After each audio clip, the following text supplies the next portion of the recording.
When Mavic 2 Pro was announced, the expectations was through the roof. But let's be honest, the honeymoon is over and the reality is somewhere different. To me it seems DJI rushed the product to the market and made some serious compromises that they might or might not be able to fix going forward. Should you buy the Mavic 2 Pro? Postpone your decision until you know the 10 things where DJI failed to meet my expectations. After the intro.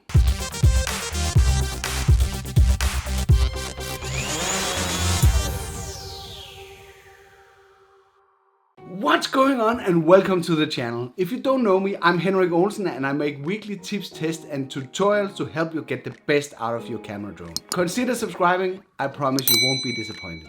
Before we start, let me point out this is not a rant towards DJI, but I feel that the issues needs to be surfaced for you to make an informed decision before you're buying. So let's get started with the least severe issue first. Number 10, no precision landing. It goes beyond me to understand why the most advanced consumer drone on the market does not have precision landing. When I tested it, it was off by several meters. Even the original Mavic Pro had this feature and did it quite well. I normally use a return to home to bring my drone back. Yes, I'm kind of lazy on that point, but when it's descending, I cancel the return to home and hand catch it. But without precision landing, the whole procedure is a lot more uncertain, especially if you're close to something. Hope the bottom sensors will bail you out in that case, and I would expect DJI to add precision landing in a firmware update in the near future. Number 9, gimbal motor not strong enough. I have a few times experienced that the gimbal motor is not strong enough to keep the camera in position.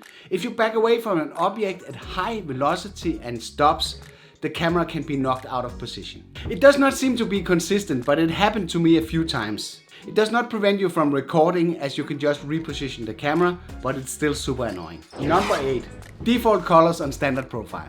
Color profiles are way too saturated and they look in general a bit weird to me. The green looks too green and looks very oversaturated. But in general I think that the color profiles default out of the Mavic Air looks way better. You can compensate for that by turning down the saturations under the style menu. It would be nice if DJI added a few more non-lock color profiles to choose from. Number 7, the filter mounting system. With a bigger camera comes bigger filters. It can be a fiddly business to mount and dismount the filters on the Mavic 2 Pro, especially when the filters are new. I found myself using more force to unscrew the filters than I felt comfortable with, and I was afraid of breaking the camera or gimbal.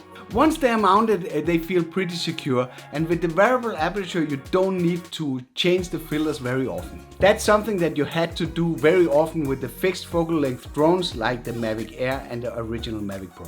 To be honest, I like the threaded solution of the Mavic Air and the Phantom 4 Pro a lot better. Number 6. Side sensors are not active during normal flight. The side sensors of the Mavic 2 Pro are only active during the intelligent flight modes, and that's a shame, and I really don't know why DJI decided to turn them off. There must be a technical limitation that made DJI make that decision, because if it's only to preserve flight time, it should be up to the user to decide.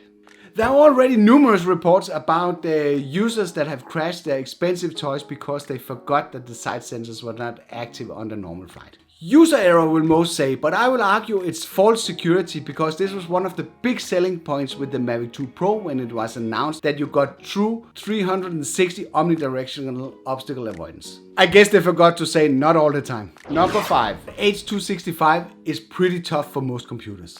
H.265 was developed to handle 4K footage way better than H.264 that originally was optimized for 1080p footage. So this was a natural step for DJI.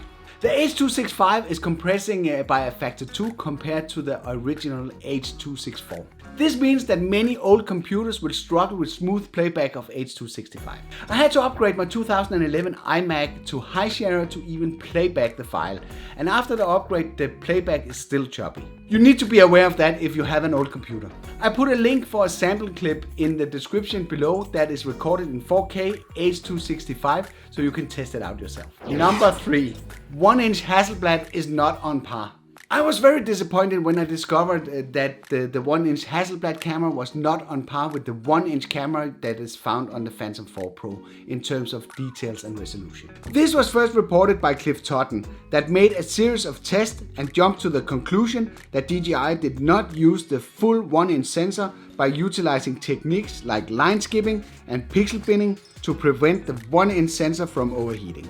With line skipping, you're only using 50% of the sensor, and with pixel binning, you are merging and averaging pixels. This can get really hairy, but if you're into nerdy stuff, you can watch the full video through the link in the description below. DJI later responded by explaining they use a different technique like raw subsampling. This is not as primitive as line skipping or pixel binning, and this represents the best way of filming with the 1-inch sensor and the full field of view on the Mavic 2 hardware. All that sounds pretty fantastic, but it's also a compromise to make a drone like the Mavic 2 Pro.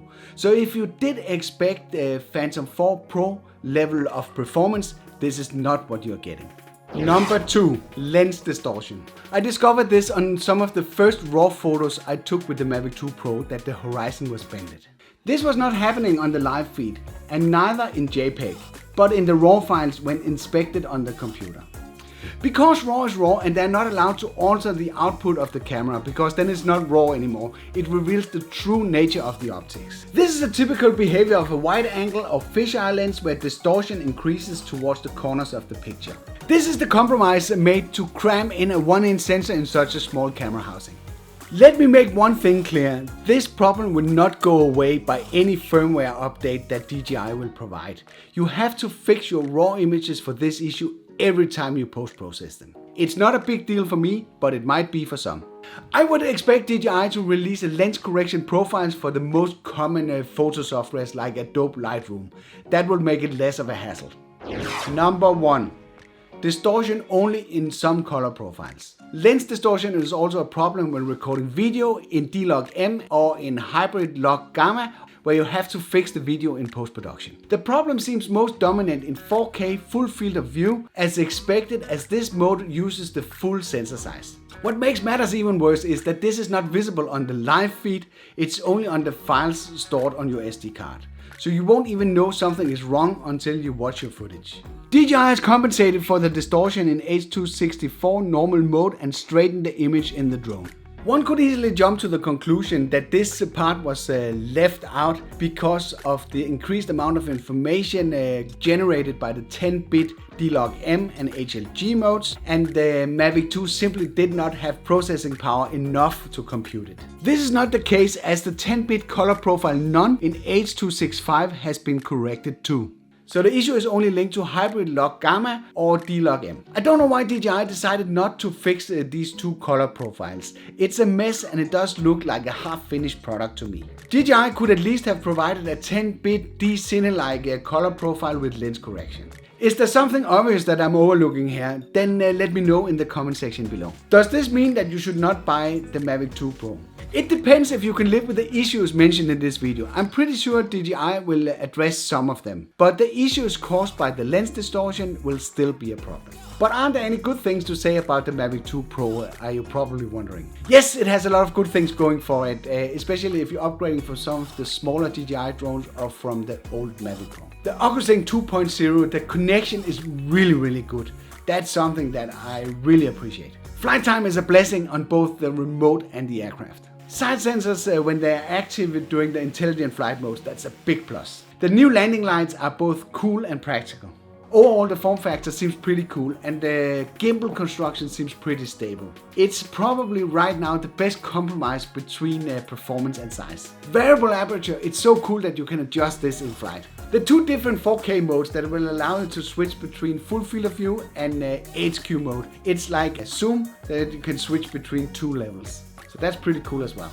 And of course the new hyperlapse mode, that is so awesome. In general, it flies really stable and handles wind very well. Would I still buy it with the knowledge that I have now? There's no doubt this is an awesome machine. But some of the discoveries mentioned in this video would have been really nice to know before I purchased it to set expectations. I did expect the Mavic 2 Pro to be a portable version of the Phantom 4 Pro, but it's not. But by the end of the day, a compact portable drone with a good camera wins in my book. So the Mavic 2 Pro is still a recommendation from me. If you already bought a Mavic 2, you might be interested in my top 10 must-have accessory list. I made a video to show you which accessories that I recommend. You can access this video through this card.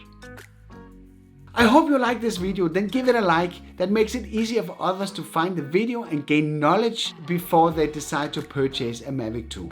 And also, if you're new around here, then consider subscribing for more weekly tips, tests and tutorials. And thank you for watching, and see you on the next one.